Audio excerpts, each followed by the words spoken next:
વાંસદા તાલુકાના કાવડેજ ગામ ખાતે આવેલા શ્રદ્ધા મંદિરના પટાંગણમાં ચાલી રહેલી ભાગવત કથામાં ધર્માચાર્ય પ્રભુદાદાએ વિધવા બહેનોને ટોર્ચનું વિતરણ કરી આરસી વચન આપ્યા।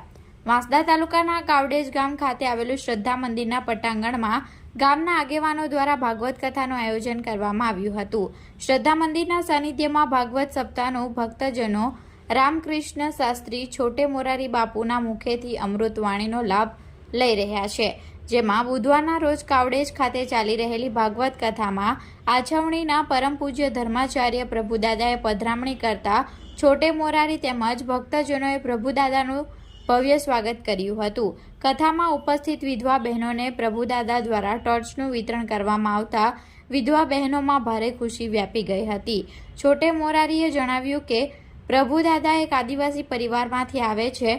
તેઓએ આદિવાસી વિસ્તારમાં સનાતન ધર્મની જ્યોતિ જગાવી લોકોને ધર્મના માર્ગે દોર્યા છે।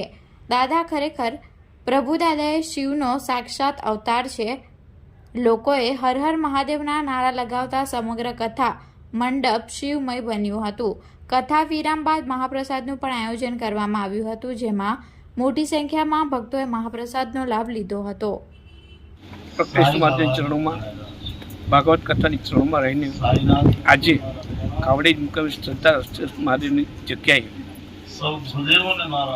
પરમ પૂજ્ય પ્રાતસ્મરણીય વંદનીય એવા છોટુ મોરારી બાપુની ભાગવત કથાનું જ્ઞાન ચાલી રહ્યું છે, ત્યારે અહીં આમંત્રણ આપી હું આવ્યો છું અને અહીં મેં જોયું તો જ્ઞાન યજ્ઞથી પણ કથા મહોત્સવ યજ્ઞ મેં જોયો અને એ જોઈને મને અતિ આનંદ થયો।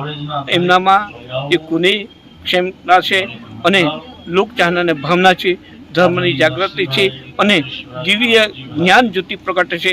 એ બાપુને વંદન સાથે સૌનું કલ્યાણ થાય। ઓમ નમઃ શિવાય, ઓમ નમઃ શિવાય, ઓમ નમઃ શિવાય।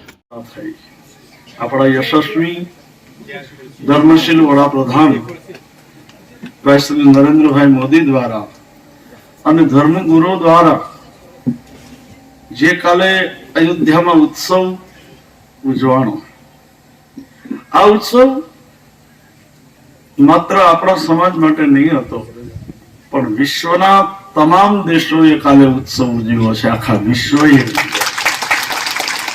અને મારો રામ એ આખા વિશ્વનો રામ છે। પ્રભુદાદા એ ત્યાં ઉત્સવ ઉજવીને આવ્યા અને દાદાને એ પણ કહી દઉં કે દાદા અમારા કાવડેજમાં કાલે એટલો સરસ ઉત્સવ મારા આ લોકોએ ઉજવ્યો કે દરેકના હૃદયમાં દીવા પ્રગટ થયા। કાવડેજ આ કલ્પના નહીં હતી, પણ આ ભાગવત કથા દ્વારા અમારો સમાજ, આપ જાણો છો કે હું આદિવાસી શબ્દ નહીં વાપરું, મારો પરિવાર શબ્દ જ વાપરું છું। આપણે આદિવાસી સમાજને એક ગૌરવ લેવા જેવું છે કે પ્રભુદાદા જેવો સંત આપણા કુળમાં જન્મ્યા છે।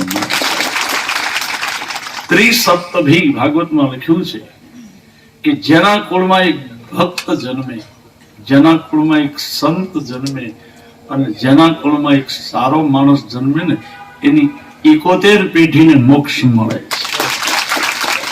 છે। જે દાદાના દર્શનથી, પ્રભુદાદાના દર્શનથી આપણને સૌને મોક્ષ મળે છે। અને બીજું કે રામને હૃદયમાં રાખવાના છે। અમારા જિગ્નેશભાઈ થશે, પણ હું થોડું ખુલ્લું બોલનારો છું કે ભાષણોથી સમાજની એકતા નથી થતી, સમાજની એકતા ભગવાનની કથાથી થાય છે, સત્સંગથી થાય છે। સદા સંગતિ રેવ છે, ભાગવતમાં લખ્યું છે। તો આપ સૌ સત્સંગ કરો છો અને એ સત્સંગમાં પૂજ્ય દાદા પધાર્યા।